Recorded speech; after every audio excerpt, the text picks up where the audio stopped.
Hello students, आज हम देखने वाले हैं बीपीटी बेसिक पर्सनालिटी थ्योरम क्या होती है, जिसे हम थेल्स थ्योरम भी कहते हैं। इसके अंदर आज हम सबसे बेसिक देखेंगे कि इसे प्रूफ कैसे करते हैं, क्या है इसके अंदर। देखिए, ये आपका ट्राइंगल ए बी सी, ये आपका ट्राइंगल गिवन है।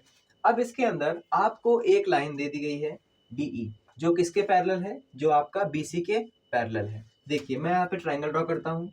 मैंने नाम दिया ए ट्राइंगल ए बी सी, और मैंने यहाँ पे डी को क्या कर दिया, ड्रॉ कर दिया। तो यहाँ पे ध्यान दीजिएगा, आपका ए बी सी एक ट्राइंगल है।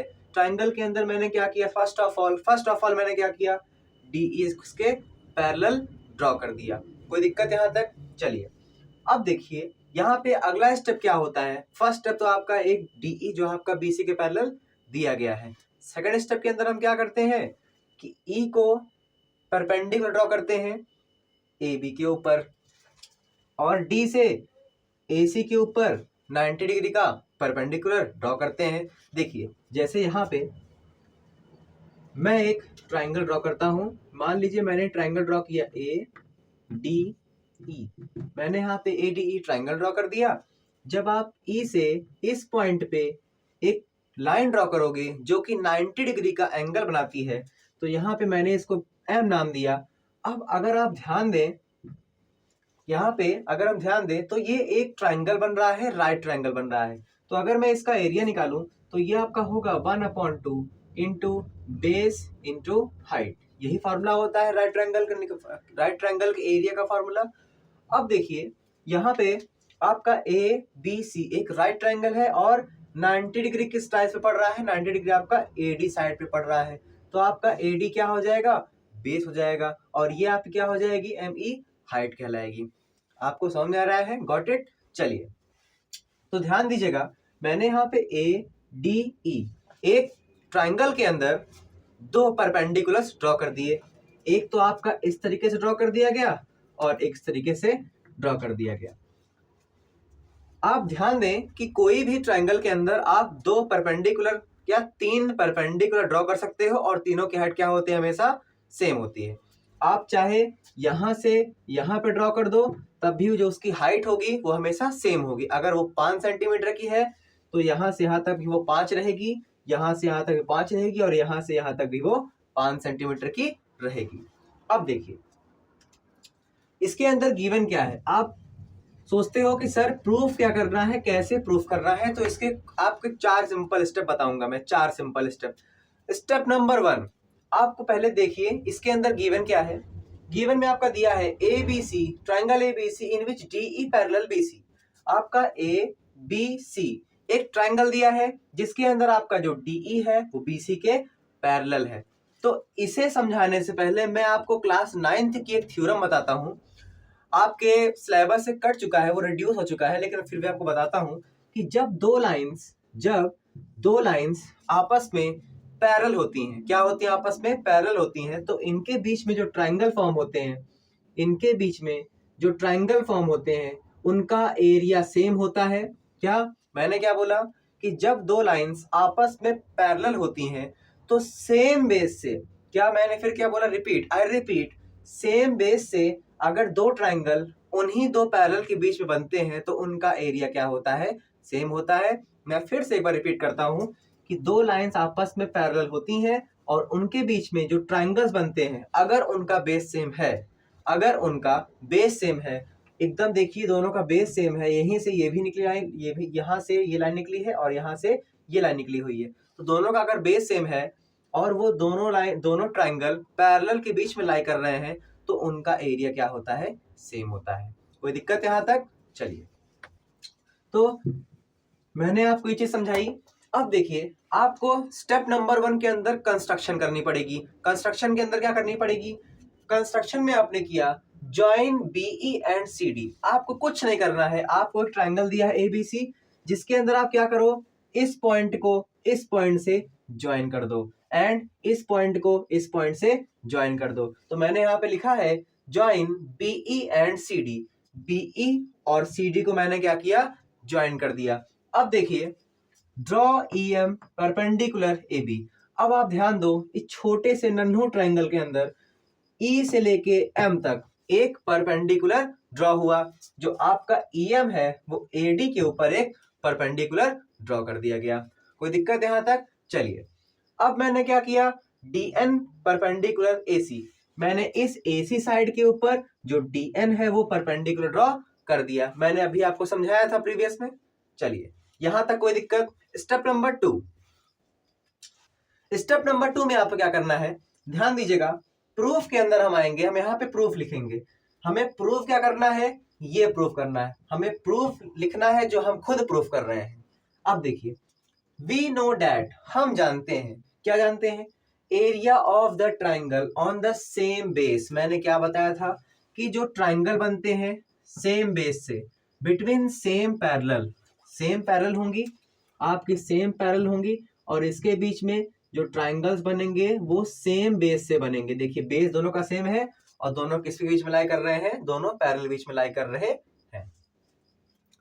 आर इक्वल इन एरिया, मतलब अगर दो ट्राइंगल सेम पैरेलल और सेम बेस के बीच में लाई कर रहे हैं तो उनका एरिया क्या होता है, आपस में इक्वल होता है। देखिए, तो आपका जो एरिया होगा, किसका एरिया होगा, BDE, जो आपका ये वाला एरिया होगा, ये वाला एरिया, इससे बात करते हैं, ये एरिया किसके इक्वल होगा, आपका CED, इस वाले एरिया के। ध्यान दीजिएगा, क्योंकि आपका जो DE है वो इसका भी बेस है और जो आपका DE है वो इसका भी बेस है, तो आप ये कह सकते हो कि दोनों का एरिया क्या होगा, आपस में इक्वल रहेगा। चलिए, यहां तक आपको समझ में आ गया। स्टेप नंबर 2 तक समझ में आ गया कि आपको कैसे लिखना है, कैसे राइट करना है। एक बार हम नजर डालते हैं कि हमें प्रूफ क्या करना है। हमें प्रूफ करना है कि AD अपॉन DB, क्या AD अपॉन में DB इक्वल होना चाहिए AE अपॉन में EC के, क्या AE अपॉन में EC के।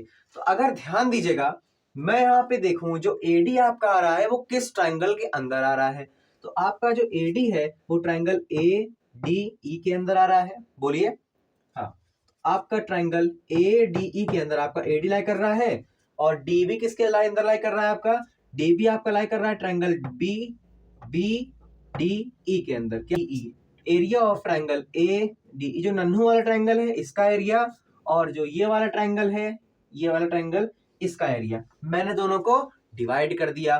देखिए, ये एक राइट ट्राइंगल है, तो राइट ट्राइंगल के अंदर फॉर्मूला क्या होता है एरिया का, 1/2 into base into height. 1/2 into base क्या है आपका, इस ट्राइंगल के अंदर आपका AD बेस है, ये देखो AD बेस है। क्यों AD बेस है, क्योंकि आपका जो EM परपेंडिकुलर है वो AD के ऊपर लाई कर रहा है, तो आपका AD क्या हो जाएगा, बेस हो जाएगा, और EM क्या हो जाएगा, परपेंडिकुलर हो जाएगा। सर DN परपेंडिकुलर क्यों नहीं होगा, DN परपेंडिकुलर इसलिए नहीं होगा कि उसको हम आगे देखेंगे। चलिए, अभी फिलहाल में इसको देखते हैं, बताऊंगा मैं DM क्यों नहीं लिया मैंने। यहाँ पे इस ट्राइंगल के अंदर BDE ट्राइंगल के अंदर 1/2 इंटू बेस क्या है, ध्यान दीजिए, यहीं पे सब कंफ्यूज होते हैं कि आखिर सर बेस ले ही क्या। जो आपका BD है, ये देखिए, ये इससे अटैच होकर यहाँ पे परपेंडिकुलर ड्रॉ हो रहा है, मतलब इसकी जो हाइट है क्या हो जाएगी, आपकी रियल हाइट है, और ये क्या है, आपकी स्लैंट हाइट कहलाएगी। तो आपकी जो EM है वो क्या हो जाएगा, आपका परपेंडिकुलर, और जो BD है क्या हो जाएगा, आपका बेस हो जाएगा। तो मैंने क्या किया, हाफ से हाफ कट हो गया, EM से EM कट हो गया, तो आपका एरिया ऑफ ADE, मतलब इस पूरे का एरिया इक्वल हो गया BDE के। अब देखिए, सॉरी इक्वल नहीं, अपॉन में इनका रेशियो क्या आ गया, AB अपॉन BD आ गया है। चलिए, सिमिलरली क्या करना है, दूसरे यही प्रूफ के अंदर आप आइए, यहाँ पे देखिए जो आपका AE है, जो आपका AE है ये किस ट्राइंगल के अंदर पड़ रहा है, आपका ट्राइंगल ADE के अंदर पड़ रहा है। तो आप फिर से कौन सा ट्राइंगल लो, ADE ट्राइंगल लो। यहाँ पे आपका EC है तो यहाँ पे भी आपका EC है, मतलब कि आपका ADE ट्राइंगल के अंदर आपका AE आ रहा है, देखिए AE, और आपका CED ट्राइंगल के अंदर आपका क्या आ रहा है, EC आ रहा है। तो मैंने क्या किया, सर थर्ड स्टेप के अंदर मैंने ये किया कि triangle ADE and triangle DEC दोनों को फिर से ले लिया। अब देखिए, इस बार मैंने पिछली बार मैंने कौन सा लिया था, ये ट्राइंगल और ये ट्राइंगल लिया था। अब मैं क्या कर रहा हूं, ये ट्राइंगल और ये ट्राइंगल ले रहा हूं। तो देखिए, दोनों का मैंने एरिया लिखा 1/2 इंटू, इस बार आपका बेस क्या हो गया, आपका हो गया AE, क्या हो गया आपका AE। देखिए अगर मैं यहाँ पे DN लिख दिया होता तो क्या EM और EM कैंसिल होते? नहीं होते सर, इसी वजह से मैंने वहां पे DN नहीं लिया। ठीक है, चलिए अब देखिए, तो आपका DN यहाँ पे लिख दिया गया और इनटू बेस कितना है आपका AE है, तो A लिख दिया गया। इस ट्राइंगल के लिए सर, इस ट्राइंगल के लिए आपका जो बेस है वो EC है, बेस आपका EC हो गया, और देखिए परपेंडिकुलर कहाँ पड़ रहा है, ये देखिए DN पड़ रहा है, तो DN क्या हो गया इसका, परपेंडिकुलर हो गया। तो DN से आप DN कैंसिल कर दो, हाफ से आप हाफ कैंसिल कर दो, तो आपका क्या मिल गया, AE अपॉन EC मिल गया। कोई दिक्कत? चलिए आपका जो एरिया है, किसका एरिया, एरिया ADE, ध्यान से देखिएगा, ध्यान से देखिएगा, यहां तक तो आपने अच्छे तरीके से कर लिया। स्टेप नंबर 4 क्या है, स्टेप नंबर 4 आपका एरिया ऑफ ट्राइंगल ADE यहां भी है और एरिया ऑफ ट्राइंगल ADE यहां भी है। बोलिए है कि नहीं है? चलिए यहां तक तो आपको पता चल गया। तो आप यहाँ पे जो ADE के आगे AB है, ये आप AB लिख दो, एंड जो आपका AD के आगे AE है वो इक्वल करके आप क्या लिख दो, A लिख दो।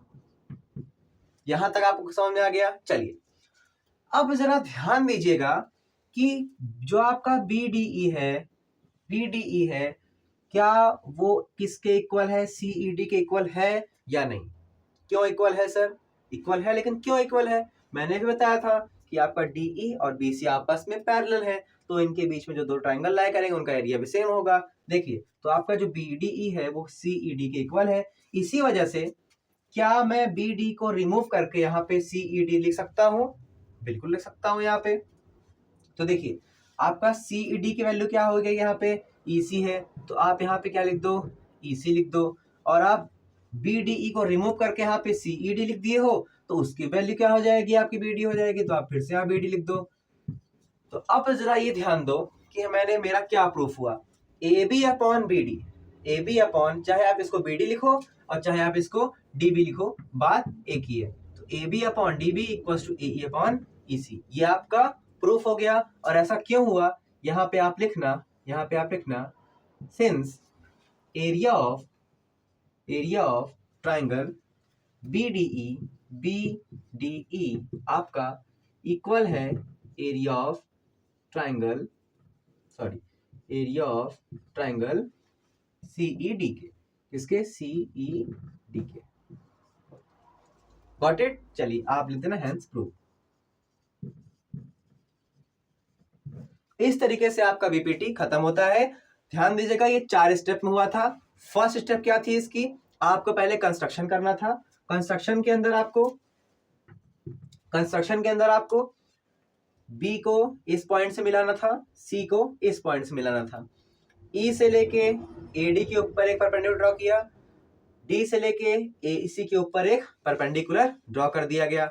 उसके बाद हम जानते हैं, राइट किया था हमने कि जो आपका DE है वो BC के पैरेलल है, इसी वजह से आपका ट्राइंगल BDE का एरिया इक्वल होगा ट्राइंगल CED के एरिया के। यहां तक बात समझ में आ गई थी। यहां मैंने ये देखिए ये लिख दिया था। उसके बाद हमने क्या किया, पहले इस ट्राइंगल को लिया, इस ट्राइंगल का एरिया, फिर इस ट्राइंगल का एरिया, दोनों को लेके इनका half into base into height, half into base into height करके इनका एरिया निकाला। ये सब कट गए, क्रॉस होने के बाद सिर्फ आपका बचा AD अपॉन BD। फिर ये आपका ट्राइंगल रहेगा और ये ट्राइंगल रहेगा आपका। दोनों ट्राइंगल को लेने के बाद आप ADE और CED लेने के बाद half AE upon DN and 1/2 EC upon DN, दोनों को लेके हमने कैंसल आउट कर दिया। कैंसल आउट करने के बाद क्या हो गया, AE अपॉन EC मिल गया, मतलब AE अपॉन EC मिल गया। फिर हमने इनको आपस में इक्वल क्यों प्रूफ कर दिया, क्योंकि एरिया ऑफ ADE इसके भी इक्वल है और एरिया ऑफ ADE A के भी इक्वल है। ध्यान दीजिएगा जो आपका BDE है वो किसके इक्वल है, CED के, जिसकी वजह से मैंने BED को रिमूव करके यहाँ पे CED लिख दिया। तो CED की वैल्यू एक BD भी थी और CED की वैल्यू एक EC भी थी, तो मैंने यहाँ पे लिख दिया। अब देखिए यहाँ पे मैंने एक पॉइंट और भी लिख दिया क्योंकि since area of triangle BED equal है आपका ट्राइंगल CED के, और ये आपका प्रूफ हो गया। तो बेसिक प्रोपोर्शनलिटी थ्योरम ये कहती है कि किसी भी ट्राइंगल के अंदर अगर एक लाइन थर्ड लाइन के पैरेलल ड्रॉ हुई है तो वो उसको सेम रेशियो में, इक्वल रेशियो में डिवाइड कर देती है। चलिए गॉट इट, समझ में आ गया आपको? Thank you.